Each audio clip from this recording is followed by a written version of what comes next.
Madame, monsieur, bonsoir. C'est l'heure de ce dernier point de l'actualité. Je vous donne tout de suite les titres. Fin ce vendredi du sommet Union européenne-Union africaine à Bruxelles, les chefs d'État ont échangé pendant 2 jours sur plusieurs thématiques telles que la sécurité, le changement climatique ou encore la santé et la gouvernance. Le chef de l'État ivoirien, Alassane Ouattara, a pris part aux travaux. Après la société civile belge, la première dame de Côte d'Ivoire, Dominique Ouattara, s'entretient avec des parlementaires européens, notamment la vice-présidente de la Commission développement. Les discussions ont porté sur la lutte contre le travail des enfants en Côte d'Ivoire. Et puis, la Banque arabe pour le développement économique en Afrique va soutenir la Côte d'Ivoire dans la réalisation de logements sociaux. Le directeur général de la BADEA l'a assuré ce vendredi à la primature. C'était au terme d'une audience que lui a accordé le Premier ministre, Patrick Hachi. Des échanges qui visent à renouveler et approfondir le partenariat entre l'Afrique et l'Europe. Plusieurs assises se sont déroulées à l'occasion du sommet Union africaine-Union européenne. Le président Alassane Ouattara a pris part activement au débat. Jérôme Kofi Aboulin. Ils sont une quarantaine de chefs d'État et de gouvernements africains, au nombre desquels le président de la République de Côte d'Ivoire, Alassane Ouattara, réunis à Bruxelles aux côtés de plusieurs dirigeants des pays d'Europe dans le cadre du 6e sommet ordinaire Union africaine-Union européenne. Un sommet sur 2 jours, les 17 et 18 février 2022 dans la capitale belge. Des tables rondes thématiques pour marquer l'ouverture des travaux. On retient celle consacrée au financement de la croissance. Cette table ronde a été coprésidée par le président de la République de Côte d'Ivoire, Alassane Ouattara, et les présidents français Emmanuel Macron, sénégalais Macky Sall, ainsi que le président du Conseil italien Mario Draghi. C'est l'occasion pour le président ivoirien Alassane Ouattara de souligner que dans un paysage financier international marqué par un resserrement des conditions, la grande partie des ressources nécessaires au financement du développement des États devrait être mobilisée essentiellement auprès du secteur privé. Ce 6e sommet ordinaire Union africaine-Union européenne s'est donné comme objectif de faire le point de la coopération entre les 2 espaces économiques, avec surtout le lancement de la nouvelle stratégie de l'Union européenne pour l'Afrique, intitulée Global Gateway. Cela en vue de l'intensification des investissements dans les infrastructures, les soins de santé et l'éducation. Toujours à Bruxelles, le président de la République, Alassane Ouattara, a échangé avec le président de la Banque européenne d'investissement. Les excellentes relations et le renforcement de la coopération, notamment dans les domaines de la santé et les changements climatiques, ont été au centre des échanges. Mama Traoré. Cette rencontre avec le président Alassane Ouattara a permis au patron de la Banque européenne d'investissement de faire le point sur les interventions de son institution en Côte d'Ivoire et surtout d'annoncer au chef de l'État un événement que compte organiser la Banque européenne d'investissement en Côte d'Ivoire cette année. Nous souhaitons davantage investir en Côte d'Ivoire car les conditions s'y prêtent à tous les niveaux, que ce soit sur le plan de la digitalisation ou la vitalité du secteur privé. Nous mettons l'emphase sur les projets liés au réchauffement climatique, car nous souhaitons remplir nos obligations dans le cadre des accords de Paris sur le climat. Je crois que la Côte d'Ivoire est un partenaire idéal pour y parvenir. La Côte d'Ivoire est particulièrement importante pour nous. Non seulement nous avons un bureau à Abidjan, mais nous organisons cette année en partenariat avec la BAD le sommet finance en commun en Côte d'Ivoire. La Banque européenne d'investissement est l'institution de financement de l'Union européenne. Elle est le principal bailleur de fonds multilatéral au monde, notamment pour le financement de l'action en faveur du climat. L'offensive diplomatique de la première dame se poursuit en Belgique. Après la société civile belge, Dominique Ouattara échange avec des parlementaires européens. Sujet abordé, la lutte contre le travail des enfants en Côte d'Ivoire. On reste avec Mama Traoré. Accompagnée des ministres en charge des eaux et forêts et de la protection sociale, la première dame Dominique Ouattara a échangé avec la vice-présidente de la Commission développement du Parlement européen, Dr Pierrette Herzberger Fofana. Pendant plus d'1 heure de temps, les 2 parties ont épluché les problématiques liées à la politique forestière en Côte d'Ivoire et à l'amélioration des conditions de vie des paysans. Les efforts accomplis par la Côte d'Ivoire dans tous ces domaines ont été portés à la connaissance de la parlementaire européenne. parfois, nous préparons ici des sujets, nous discutons et on ne tient pas compte de certains paramètres parce que lorsqu'on parle de la déforestation, sans tenir compte des problèmes sociaux que l'on pourrait provoquer sans le vouloir, alors que nous sommes bien intentionnés ici en Europe lorsqu'on prépare tous ces sujets-là. Et c'était assez intéressant de savoir que si seulement on pouvait doubler la part que les agriculteurs reçoivent de 5% à 10%, que la lutte contre la pauvreté, en fait, serait réussie. Saisissant une fois de plus cette occasion, Dominique Ouattara a plaidé la cause de la Côte d'Ivoire dans son combat pour l'élimination du travail des enfants. Je pense que mon message a été entendu et nous avons rencontré donc Madame la parlementaire qui a été très sensible au message, notamment au message de la rémunération des paysans. Et en tant que parlementaire européenne, elle va essayer de nous faire passer, si c'est possible, des lois pour garantir le travail de nos paysans. Et ça, c'était très, très important. Et je la remercie d'être venue à notre rencontre. Avant cette rencontre, la Première Dame a échangé avec les commissaires européens à la justice et au marché intérieur. Tous ont été invités à visiter la Côte d'Ivoire pour s'enquérir des réalités en matière de lutte contre le travail des enfants. Un autre titre que nous développons dans cette édition, la Banque arabe pour le développement économique en Afrique, BADEA, va soutenir la Côte d'Ivoire dans la mise en œuvre de sa politique des logements sociaux. Son directeur général a affiché cette volonté après avoir rencontré le Premier ministre Patrick Hachi. Alexis Ouedraogo. La Banque arabe pour le développement économique en Afrique, BADEA, finance les économies des pays arabes et africains à travers son fonds pour le développement. Ce vendredi à la primature, elle s'est engagée à soutenir la Côte d'Ivoire dans la mise en œuvre de son programme de logements sociaux. La Banque arabe pour le développement économique en Afrique accompagnera le gouvernement pour la mise en œuvre des engagements de son Excellence M. le Président Alassane Ouattara en matière de logements sociaux. Donc des ressources conséquentes seront mobilisées par la Banque, mais aussi par ses autres partenaires du groupe de coordination arabe des institutions financières arabes. Le directeur général a aussi félicité les autorités ivoiriennes pour la relance vigoureuse de l'économie au lendemain de la pandémie à coronavirus. À leur suite, le Premier ministre Patrick Hachi a accordé une audience au secrétaire général de cités et gouvernements locaux unis d'Afrique qui organise en mai prochain au Kenya le 9e sommet d'Africity. Les Africains doivent s'échanger entre eux pour inventer le modèle de développement qui leur convient. Et il faut commencer par le niveau local, parce que le développement est local ou n'est pas.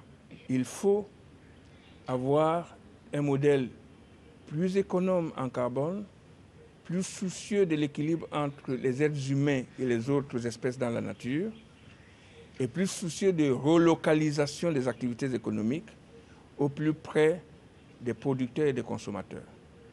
Et quelque part, c'est la discussion de base qu'on aura à Africité, à Kisumu. Autour du thème, le rôle des villes intermédiaires dans la mise en œuvre de l'agenda 2030 des Nations Unies et de l'agenda 2063 de l'Union africaine, le sommet prévoit le renouvellement de ces instances.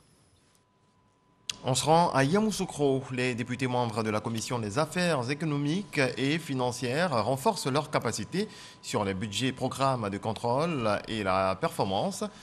L'initiative du ministère de la promotion de la bonne gouvernance, du renforcement des capacités et de la lutte contre la corruption. Le point de Kader Sogodogo. Budget, programme et contrôle de la performance. C'est le thème de la formation destinée aux députés membres de la Commission des affaires économiques et financières. Très bon séminaire. Nous avons apprécié les travaux de ce séminaire. Nous comptons demander encore plus parce que chaque fois que nous sommes formés, nous arrivons à poser des questions beaucoup plus pertinentes et importantes. Et je crois que tout ça est pour le bien du gouvernement, donc pour le bien de la population ivoirienne que nous représentons. Cela nous permettra aussi d'être plus incisifs et plus pointus, plus constructifs surtout lors du passage à l'Assemblée nationale des différents ministres. La formation a duré 5 jours et était l'affaire du Centre international de management en expertise financière, CIMEF. Le budget programme revu en long et en large pour le grand bonheur de l'Assemblée nationale. L'objectif, c'était de les outiller au contrôle de l'action gouvernementale C'est-à-dire, lorsque un ministre se présente à eux pour présenter son budget annuel, comment est-ce qu'ils doivent le comprendre et mieux le contrôler. J'ose espérer que nous ferons bon usage des compétences nouvellement acquises au cours de notre prochaine session et des futures lois de finances. Cette formation a été rendue possible par le ministère de la Promotion de la bonne gouvernance, du renforcement des capacités et de la lutte contre la corruption, financée par la Banque mondiale à travers le projet d'amélioration de la gouvernance pour la délivrance des services de base aux citoyens. Coronavirus, les chiffres et le point de ce vendredi.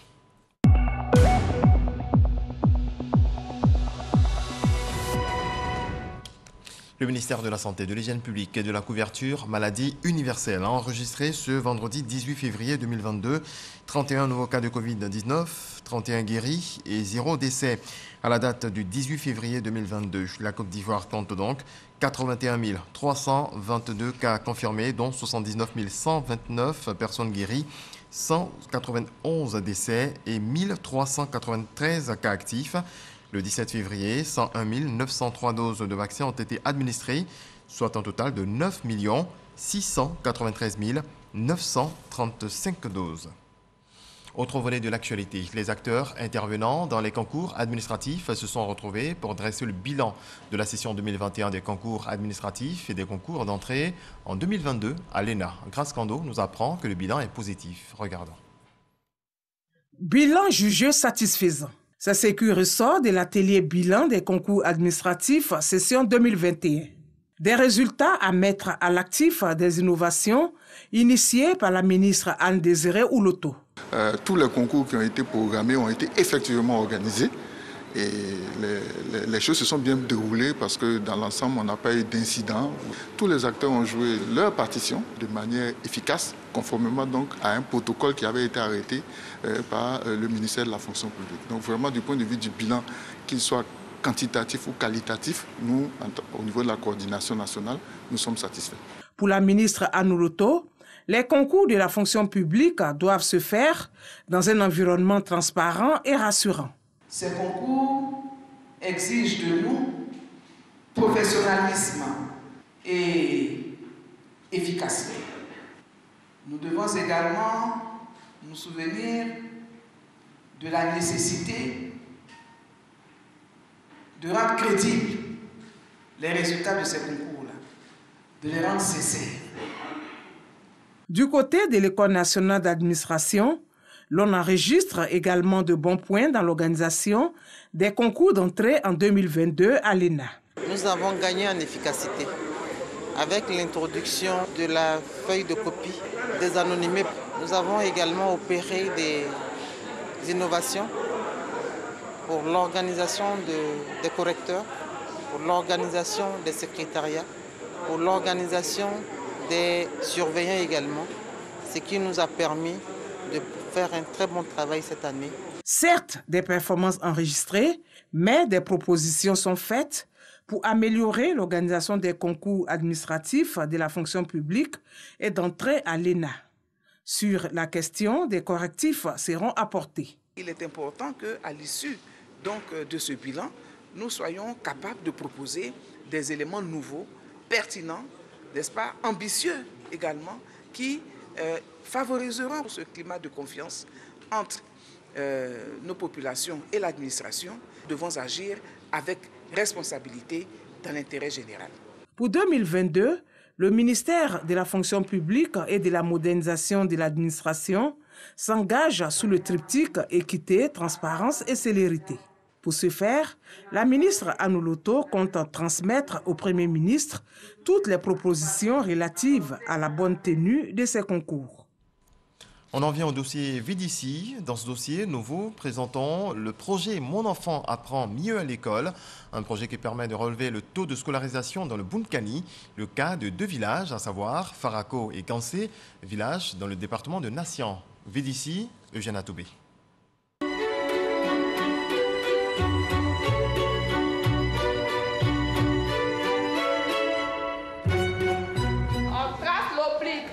Le trait oblique, on ajoute le rond et on ajoute la canon 2. La scène se passe dans une salle de classe à l'école primaire de Farako, village de la sous-préfecture de Nassien. Ce matin, l'activité porte sur la formation des lettres de l'alphabet. La canne de le trait oblique. Un bon poème. Qui va venir faire encore? Les apprenants ont entre 2 et 5 ans. Tout de l'effectif du décor intérieur comme extérieur et de l'enseignement indique que nous sommes au préscolaire. Cette classe et les 2 autres que compte l'école de Farako sont pour les parents d'élèves de cette localité un soulagement. Dans les débuts, ça n'allait pas. Parce que les enfants qui quittent à la maison pour venir au pré-primaire, ils n'arrivaient pas à s'exprimer en français. Il y a eu assez d'amélioration. Ça va, ils arrivent à attraper le stylo, la craie, ils arrivent à tourner leurs doigts, ils arrivent à écrire.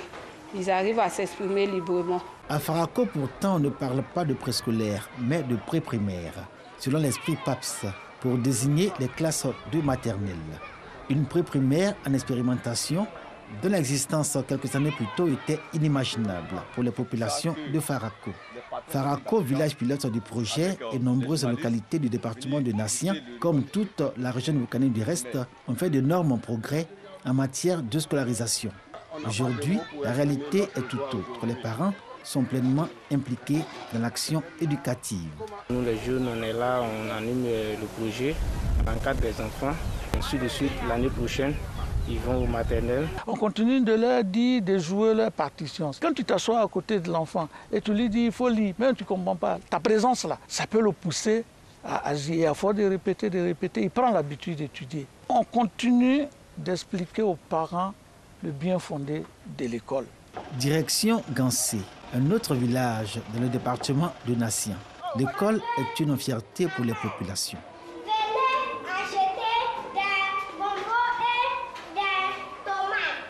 Le projet d'amélioration des services éducatifs PAPS y a construit un bâtiment de 3 classes, CP1, CP2 et CE1, des classes auxquelles s'ajoute une école maternelle.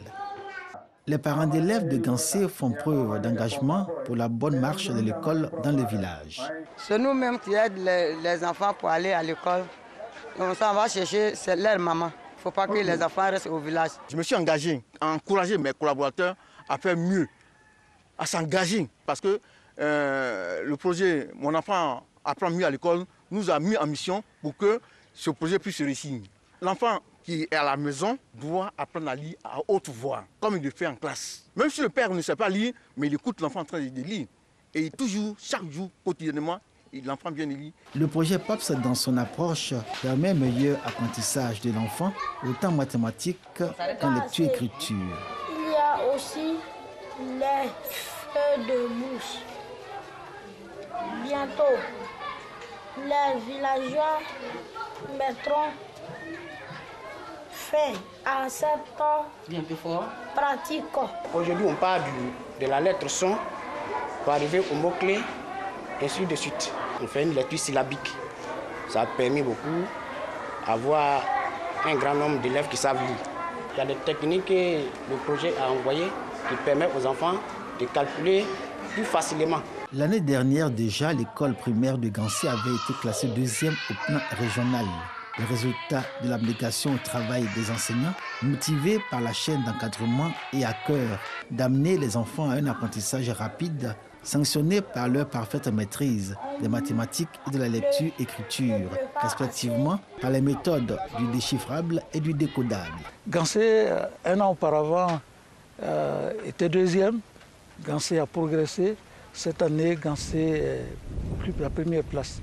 La chaîne d'encadrement et notamment les conseillers pédagogiques ont fait un travail énorme. Ils se sont appropriés tout ce qu'on leur a dit concernant ce projet-là et on a atteint ces résultats-là. Donc un travail remarquable de ce conseiller-là. Un travail également remarquable des enseignants. Désormais, l'école primaire de ce village devient une référence dans l'inspection primaire de Nassien, chef-lieu de sous-préfecture. Du coup, toutes les écoles de cette circonscription éducative rêvent d'être touchées par le projet. Mon enfant apprend mieux à l'école. Pour autant, les résultats obtenus à ce jour sont en deçà des objectifs du projet. 50% indique l'inspecteur de Nassien contre 80% d'enfants qui savent lire et écrire convenablement selon les prévisions du PAPS. Retour à Abidjan, à Yopougon, pour être un peu plus précis. Les femmes commerçantes des marchés de la commune de Yopougon saluent les actions initiées par le maire de la commune ces dernières années. Construction et extension de plusieurs marchés spécialisés et le financement de coopératives de vivriers. Des actions qui participent à l'autonomisation de la femme. Godefroy Okamawa. Elles sont issues des différentes associations de commerçantes de la commune de Yopougon. Ces femmes qui, pour la plupart, exercent dans le vivrier, connaissent une amélioration dans leurs activités. Un changement de leurs conditions de vie dû aux actions initiées par les autorités municipales. Financement de projets des coopératives de vivriers, construction et extension de plusieurs marchés. Des initiatives qui participent à leur autonomisation. La construction des marchés, le marché de gros surtout des vivriers qui sera construit bientôt, et le marché des camps militaires qui est déjà propre, le marché des vendeuses de poissons et de porcs qui est déjà propre, le marché de tresseuses et de coiffeuses qui est déjà propre. Vraiment, nous sommes émus de ces actions. La mairie de Yopougon apportera toujours son soutien aux populations et particulièrement aux femmes, rassure le premier adjoint au maire. Issoufou Koulibaly engage ces femmes à être des actrices de paix et de développement. C'est des femmes qui participent au développement économique de la commune. Et cela ne peut qu'amener le ministre d'État Kafana à prendre conscience qu'il faut faire davantage pour ces femmes, parce que nous avons affaire à des femmes qui ont reconnu le travail qu'il a fait, qu'il est important que le ministre d'État, en retour, en fonction de cette reconnaissance, puisse faire le retour de l'ascenseur. Plus de 30 000 femmes exercent leur commerce dans les marchés de la commune de Yopougon. Elles entendent diversifier leurs activités, des actions qui participeront sans doute à leur autonomie. Rentrée solennelle 2021-2022 du ministère de la Culture, des Arts et du Spectacle, hier jeudi au Palais de la Culture, une cérémonie mise à profit pour dresser le bilan des activités du ministère, non sans se projeter dans le futur. Jean-Marc Djadji. Interprétation des classiques de la musique ivoirienne à la salle Ernesto Djedje du Palais de la Culture de Treichville. Une belle ambiance offerte par l'orchestre de l'INSAC pour célébrer la rentrée solennelle 2022 du ministère de la Culture, de l'Industrie des Arts et du Spectacle. Une occasion pour faire le bilan des activités de l'année précédente et de se projeter dans l'avenir. Faire de l'industrie culturelle et créative un moyen de répondre aux besoins d'équité sociale et d'efficacité économique en Côte d'Ivoire.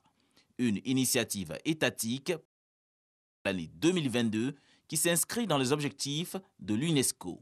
Je vais rappeler que votre vision est tout à fait en phase avec celle de l'Union africaine et celle des Nations Unies, parce que l'année dernière, vous le savez, était une année de l'Union africaine consacrée aux arts, à la culture, au patrimoine. Et au niveau des Nations Unies, c'était l'année internationale de l'économie créative. Les 5 sites déclarés patrimoine mondiaux de l'UNESCO, les réformes réalisées au niveau de la politique des droits d'auteur et le financement des projets artistiques sont, entre autres, les actions du gouvernement au profit de l'action culturelle. Ouverture de plusieurs bureaux urbains pour accroître le maillage initié par le Burida sur l'ensemble du territoire. Au niveau du soutien à la production, à la promotion et à la distribution, des acteurs culturels de différentes disciplines artistiques ont reçu l'accompagnement du Fonds de soutien à la culture et à la création artistique. 87 acteurs culturels ont été élevés au rang de commandeurs, d'officiers et de chevaliers de l'ordre du mérite culturel. Les directions régionales et services rattachés du ministère de tutelle ont été équipés lors de cette cérémonie en matériel roulant pour la promotion de l'industrie des arts et du spectacle en Côte d'Ivoire. Du 18 avril au 1er mai 2022, la ville de Beaunois vous donne rendez-vous pour la 41e édition du Popo Carnaval. L'événement a été lancé ce jeudi à Abidjan, Issaïo. Top départ du Popo Carnaval 2022 de Beaunois. Diversité culturelle, développement culturel et réconciliation sont au menu de cette 41e édition, dont le lancement a eu lieu à Abidjan, au plateau. Nous vivons avec des communautés et il faut qu'au cours de ce festival, nous les permettions de s'exprimer aussi. Et cela va permettre que les uns et les autres sachent que Bonoa ne vit pas renfermé sur lui-même, mais que toutes les populations qui y vivent peuvent participer activement à ce grand festival qui est le Popo Carnaval. Le Popo Carnaval est une occasion pour le peuple abouré et ivé de Bonoa de s'ouvrir à d'autres cultures et de favoriser le dialogue interculturel. Pour les cadres, tenir le rendez-vous de son organisation est un impératif. Le Popo Carnaval est véritablement le porte-flambeau des cérémonies, des activités culturelles de cette grande région du Sud Komoué. Ce carnaval, sans nul doute, est devenu une véritable institution dans le paysage culturel de notre pays.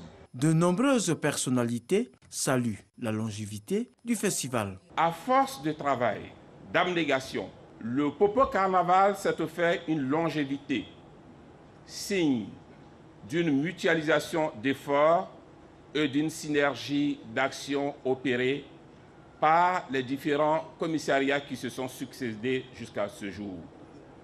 Je voudrais à cet égard rassurer les membres du comité d'organisation et le commissariat de la disponibilité institutionnelle du ministère de la Culture et de l'Industrie des Arts et du Spectacle à accompagner, à soutenir matériellement et techniquement cette édition de 2022. La 41e édition du Popo Carnaval est prévue du 18 avril au 1er mai 2022 à Bonoa. Une CAN 2023 réussie, c'est ce que veut le COCAN. Les membres du comité d'organisation de la Coupe d'Afrique des Nations renforcent leur capacité à cet effet. Ils viennent d'achever un séminaire de 2 jours. Salif Ouattara, RTI Sport. À 18 mois de la prochaine Coupe d'Afrique des Nations de football qui doit se dérouler en terre ivoirienne, François Albert Amicha, président du comité d'organisation de la CAN 2023 et ses collaborateurs réfléchissent afin de rendre plus dynamique le COCAN ivoirien. Le point central de cette journée de réflexion a été le récent séjour de certains membres du COCAN au Cameroun. Une immersion qui a permis à François Albert Amicha et ses collaborateurs de se faire une idée de l'organisation pratique de la compétition, la sécurité des sites, l'accueil et l'hébergement des délégations, le dispositif aux alentours des stades, autant de sujets qui ont permis à l'assistance, composée essentiellement du personnel du COCAN, de mieux appréhender la tâche qui les attend. Nous avons pu procéder au recrutement d'un sous-directeur des marchés publics, d'un chef de département, de 17 chefs projets, de 6 chargés de mission projet, de 7 assistants projet, de 3 chargés d'études, de 3 assistants comptables. À ceux et celles qui nous ont rejoints ces derniers mois et ces dernières semaines, je voudrais leur adresser mes chaleureuses félicitations et leur souhaiter la bienvenue au COCAN 2023. Les droits marketing, l'installation de comités locaux d'organisation dans les autres villes hautes, la présence du COCAN sur les réseaux sociaux sont des points qui ont été abordés lors de ce séminaire. Un chronogramme a été établi afin de permettre au COCAN d'être plus attractif sur le terrain. De quoi refléter le thème définitif de la compétition qui s'intitule CAN 2023, la CAN de l'hospitalité. Dans le reste de l'actualité au Mali, la junte au pouvoir à Bamako a demandé ce vendredi à la France de retirer sans délai ses soldats du pays, s'attirant une fin de non-recevoir du président Emmanuel Macron au lendemain de l'annonce par ce dernier d'un retrait échelonné sur les prochains mois. Dans un communiqué lu à la télévision nationale, le porte-parole du gouvernement installé par les militaires, le colonel Abdoulaye Maïga, qualifie l'annonce du désengagement français de violation flagrante des accords entre les deux pays. Il dit aussi que les résultats de 9 ans d'engagement français au Mali n'ont pas été satisfaisants. Voilà, c'est ici que nous mettons un terme à ce journal. Excellente nuit à toutes et à tous. Dieu nous protège.